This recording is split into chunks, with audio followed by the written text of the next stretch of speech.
grizzly details. But it's a long process to do something like this, right? It is a process. We're of course waiting on the federal authorities to get here, and we work hand in hand with them and protecting the scene until they get here, and then work methodically and ensure that all the evidence is taken into possession when they get here, and pictures taken and all of that information to kind of piece together what happened.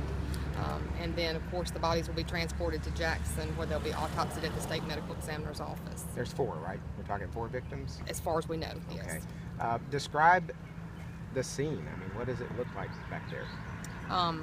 It's just a severe crash area that is, I'd rather not go into too many details or anything, but it does appear that there was a fire. Have the bodies been removed?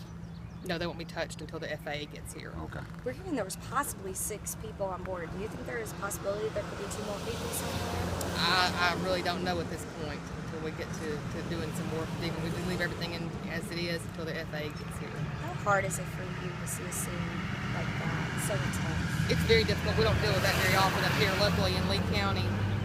So it's just very difficult. But luckily, we've got very experienced emergency medical services and fire department and police departments here that we all work together as a team and just handle it that way. Yeah. Have you notified the victims' families? Have you actually made? I don't have any identification whatsoever right now, so I can't notify anybody until I get that.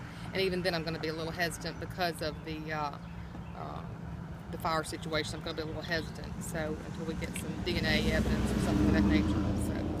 Will this be here for a while? This scene, do you think? Well, we're waiting on the FAA to arrive from Jackson, so I'm assuming it's going to be a few more hours anyway. When you say the fire, how does that impede what you're doing? How's that going? I mean, what do you mean by that? Well, there was a fire, so of course we're going to rely on DNA evidence to prove identities and that sort of thing, which we do that to confirm in a situation like a plane crash anyway, because